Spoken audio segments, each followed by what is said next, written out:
Welcome to ReConnect with Plant Wisdom.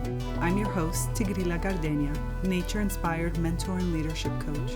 In this podcast, I share ancient and modern knowledge from biology to spirituality about the wondrous ways in which plants can help you lead a naturally conscious life.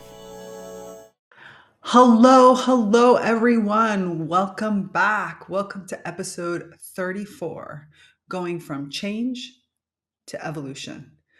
This is a really powerful episode. I'm really excited to be here and to be talking about this subject because this is one of those moments where science and spirituality and personal development and professional development too all coincide together. And it's, yeah, this is what makes me so excited to do the work that I do because I find that the more I work with people, the more I start to bring together these ideas, the more the science starts to back up everything that we're talking about.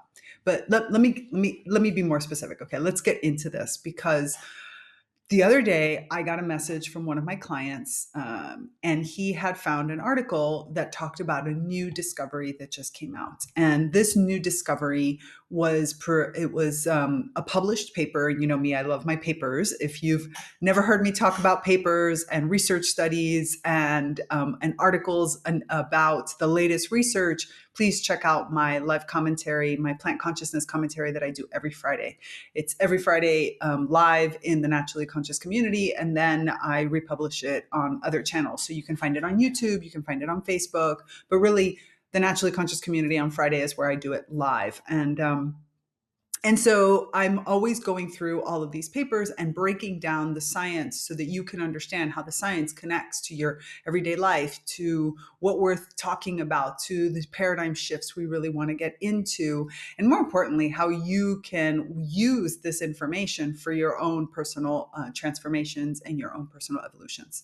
So this paper came out in the Proceedings of the National Academy of Science. It was revolutionary in so many ways, and it describes a missing law of nature.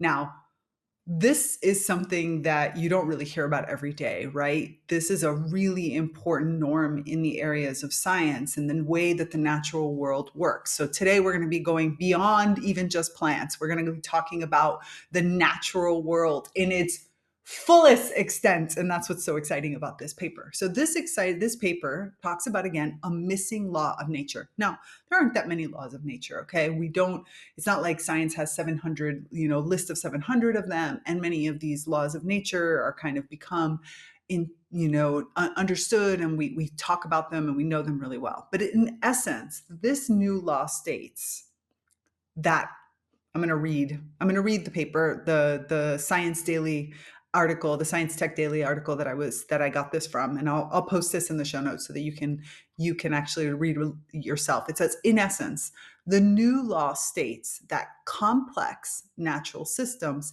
evolve to states of greater patterning, diversity, and complexity. In other words, evolution is not limited to life on Earth. It also occurs in other massively complex systems, from planets and stars to atoms, minerals, and more. Now, when you first read this, you're like, okay, well, it might even come natural to you, the idea that everything evolves. I say it all the time. Nature has one goal,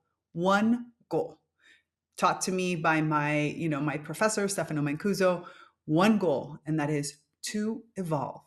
And so from a physical perspective, the natural world wants us to evolve, right? Wants us to continuously move to greater states of patterning, diversity, and complexity. What does that mean in your life?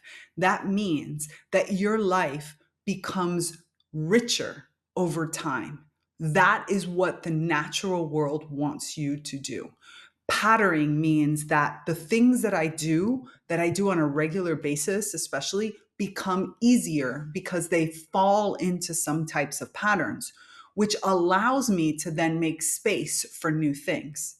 So that's the diversity. So patterning, I have the things that I do on a regular basis become more encoded into an easy flow. They flow. This is the ever popular when I'm driving home, I almost don't even realize the path that I'm going because it becomes automatic. So these are the things that are simple and routine, and they can even be somewhat complex, or they feel complicated at the beginning. With time and with practice, they become easier, and therefore they fall into a patterning, making the amount of energy required for you to do them lessens that energy, and it opens you up to the ability to bring in more. Not bring in more as in overwhelm, but bring in more as in the things that I do on a regular basis become easier, giving me more space in order to create other things. Diversity, multi-potentialites, you know this. I talk to you about this all the time. Not only do I bring in more, but I can bring in more diverse things because as the patterning happens, I bring into my being consciously a more simplification of the overall process, right? Or at least from the way that I feel when I do the process.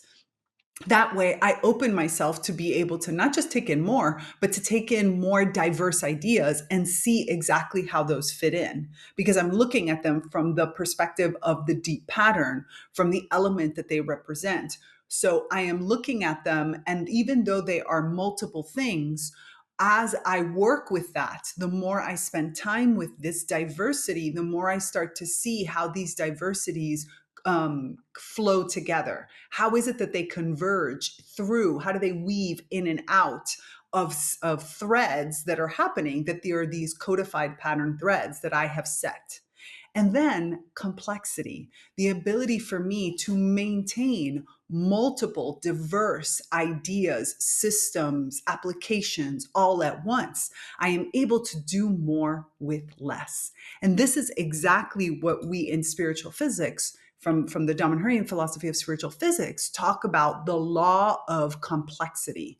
The idea that we can always be moving towards this greater amount of complexity, which is when what can be simplified simplifies into codified steps, consciously taken, right? So the idea that I choose, that I want to encode this into myself so it becomes easier for me to flow with it because it has been encoded into who I am. Then I can take on more diverse points of view, more diverse ideas, and see what it is. How is it that these connect in? See where they weave into the overall patterning that I've created. And that means that I can hold greater amounts of complexity, more rich discussions, more rich environments. I can do much more with much less energy and much less time. And this is exactly what is necessary in order for your evolutions to last. So when I change only, I'm only moving from one state to another. But when I evolve, I am flowing through a series of steps that move me from just making the decision and trying things out to finding the rhythm of it and going into the patterning, to being able to then open up to new levels of diversity, to being able to hold states of maximum complexity. I'm really moving through multiple places.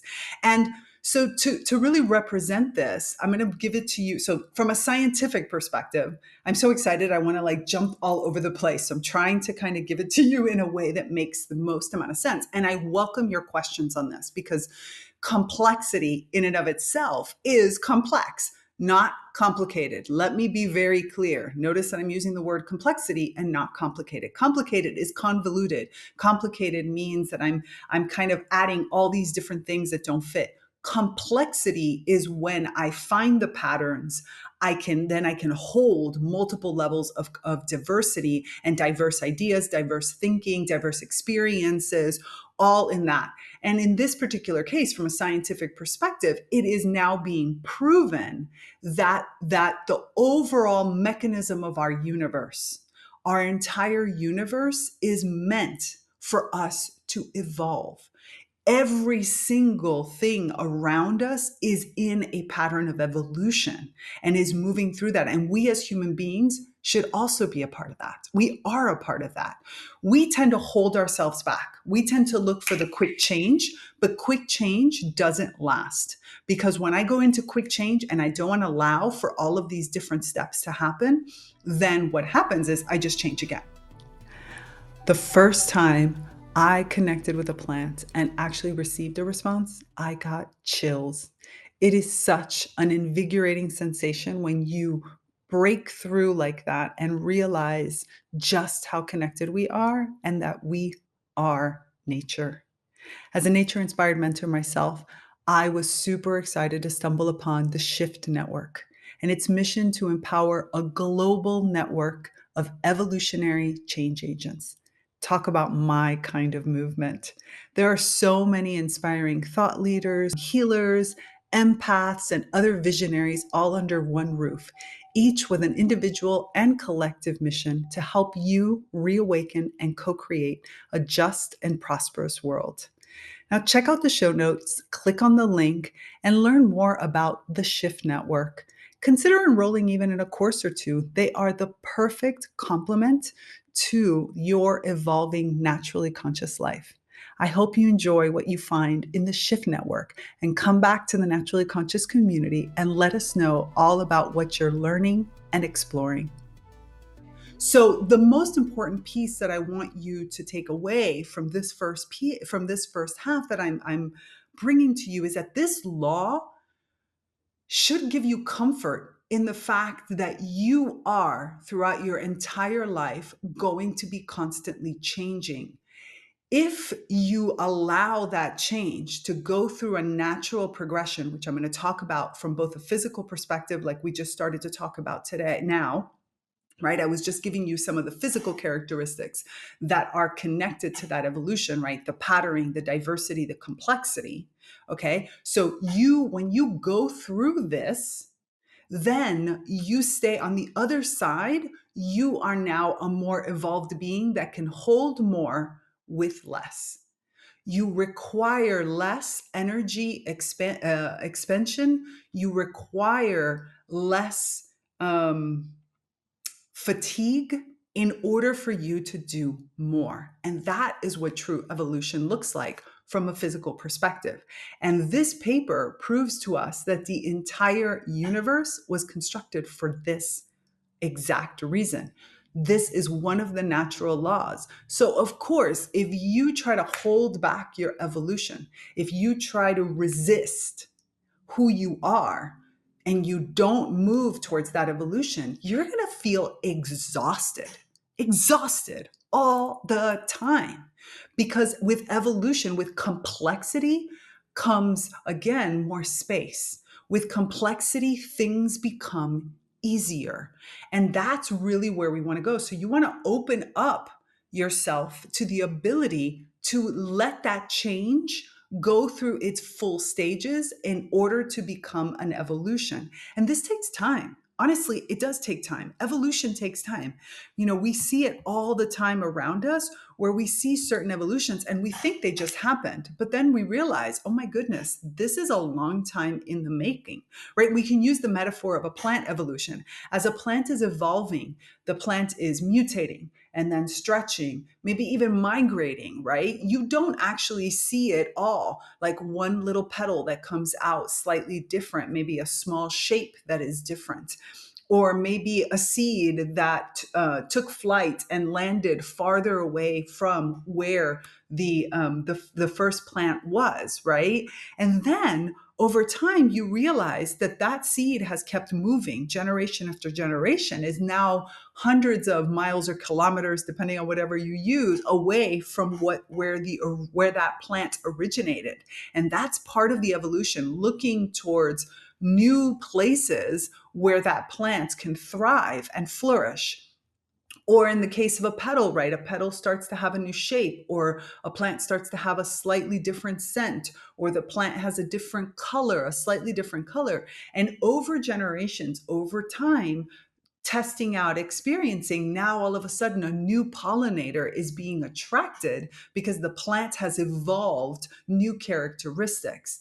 These are things that take time, but in the end, provide a huge reward to that plant. And it's the same thing for you. When you are evolving and you give yourself a time to go through all the stages of evolution, that's when you actually can reap the rewards of that complexity, where things become easier, where it becomes much more natural because you step into the flow of your evolution, because you're moving in the direction that you're supposed to be going to. So you're not feeling that same resistance. That doesn't mean that things don't go wrong. That doesn't mean that you don't have to test out and sometimes have hardships. But those hardships feel like part of the process rather than something that is holding you back. It feels like something that you're supposed to experience in order to find the pattern, in order for you to step into it. And that's what happens when you move to greater complexity. People often ask me, like when I'm doing a discovery call and we're talking about starting a mentorship and a coaching program, and they're saying, well, how long should we work together? And I always say my ideal program, my flowering tree, for example, is 1 year. Sure, we can test out. I have a seed pack that's, 4 months for us to test out how we work together. But if we work well together, that commitment of a year is necessary because evolution takes time. We need to try different changes before you can see the pattern before you and start to sink into and solidify that pattern. So we need to have that time for you to test, for you to stretch, for you to explore, for you to even understand, and for you to then codify that into your true being before you can say that you can hold on to the next level of evolution. So that complexity takes that time. From a spiritual perspective, as I was saying, in spiritual physics, we say that in reality, complexity goes through 4 stages, and these are the 4 stages that are, from a spiritual perspective, the kind of the what's the analogous journey that's happening on the physical. And I love this. I love that this new law proves what we have already been talking about in spiritual physics for so long and what we have been applying ourselves. First of all, you have the first stage, which is the expression of the matter, right? The expression in that first stage. I need to express myself. Remember my tagline, right? Resist the urge to hold back your evolving green brilliance, right? Your green brilliance is you need to start to express yourself, because if you don't express whatever it is that you want to change, if you don't start to move through different ideas for which way that evolution should go, then you're never going to go anywhere, right? You're just going to be static and holding yourself back. And for us, that is the anti-life principle, the idea of holding yourself back out of fear, out of not wanting to change, out of all kinds of different things. So the first thing you need to push for is the expression of that matter, the expression of the change that you want to have. The second is the birth of life itself, right? This is a much wider concept than the idea of just, biological birth, obviously. This is taking that first level of expression and giving it a form, giving it a shape. So this is that birth that happens when I birth a new project, when I take some part of myself and I birth in the sense of I commit myself to going and working on that. There's lots of different ways that this can show itself. But the idea is that after I have expressed my intent and I have gathered up information to decide and consciously choose the direction I want to go, then the next thing is for me to give life to that project, to give life to that expression, to really birth it by providing some kind of container within which I can then work.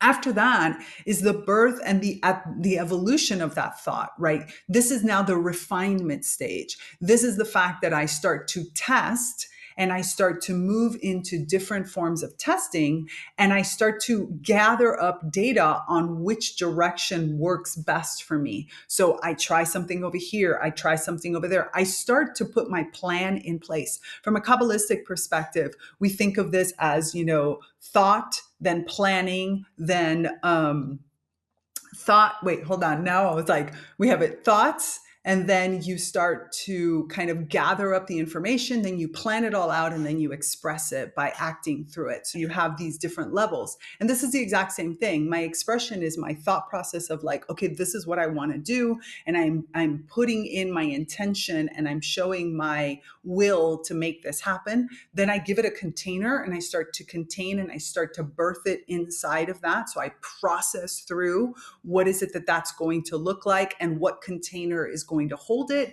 Then I bring it out by putting my plan and starting to put my plan in motion. And I start to look at the areas that I might have to fix. And this is also the place where I start to evolve my idea somewhat, or my concept, or whatever it is that I'm working on. And then the last stage is where that becomes codified inside of me. The process goes from a simple kind of idea thought form up to a multidimensional transcendent concept. This is really what we talk about when we talk about divinitizing matter, right? So you go from expressing something and like putting your plan in motion to then looking at the refinements and taking this from kind of like a simple thing to a multi-complex piece where it starts to become a part of who you are. It starts to become part of what is happening. And I'm kind of mixing metaphors right now because obviously I could give you so many different types of examples, which are personal development examples, which are examples of business projects, which are examples of, passion projects that you're carrying out, their family. There's so many ways for us to really express this type of work. And it can come through many different channels. What is important in all of this for you to remember is the idea that you need to express your intent, right? You need to think about it. You need to process that, give it a container, understand, create a plan around it. You need to start working on that plan and carry that plan out. And then you need to start to tweak and refine and see what are the parts of it that need to be integrated into yourself. And these stages are the exact same stages that we were talking about with patterning and diversity and complexity, because it is that final stage of complexity where you have elevated everything up and you've divinitized that matter, because you've taken something that was just an idea swirling in your head, whether it was a project or something you wanted different for yourself, and you have now brought it out, birthed it into the world, and have then reincorporated into yourself so that you are now at a new level of evolution. When these levels, this type of evolve, we have a more structured, more another word for, you have more structured, you have more layers of density to yourself, to your project. And you can take your project through this multiple times, right? Because every level of evolution is going to be a new level of complexity. And this is why over time, teams become more, they work better together. They're able to do a lot more in less time. They're able to make the investment, the money that you spend, actually last so much longer. You're able to even produce so much more. Those are those increased levels of complexity. But in order for that to actually happen and for it to be long lasting, you need to take everything through all these different stages. You need to be able to integrate this back in your being and have this feedback loop back and forth, right? The natural world is always creating that feedback loop that allows me to always add new levels of density, new levels of integration, new levels of patterning in order for me to have a higher level of complexity. And when that is integrated and patterned, then it becomes something long lasting. Up until then, it is all just minor changes. It's all just changes, and changes could just be reversed in some ways. But when you do it in this way, it becomes an evolution. And that means that if there is some anomaly that comes in place, something that completely changes, right? Your market changes for your business, or you get hit with some kind of really adverse or difficult situation in your life, You, because this is now an integrated part of who you are much more resilient and resistant and can more easily take in this anomaly that has happened, this and look at it just as another element of diversity of which to put into the system and churn through in order to reach a new level of complexity itself. So in some ways, challenges become more nourishment. Challenges become the thing that pushes you to continue to evolve forward. So you start to now have these two different levels. One is, I want to evolve further from a place of continued growth and expansion and moving out to bigger and better levels. And it also becomes a place of growth that comes through challenges and adversities that then allow me to create much more resilient systems. And it's an ever spiraling panel. It's what we call the spiraling up. And when you reach that fourth part, there is no return. You can never go back to the simplified version that you were before. The project can never go back. You can never go back. Because now, when that complexity has been hit, just as we were talking about the universe, right? Just about that expansion that happens at every level, that complexity that gets added, that evolution that has happened, it is always yours. And so from there, you can choose where to go next, but you never really slide back.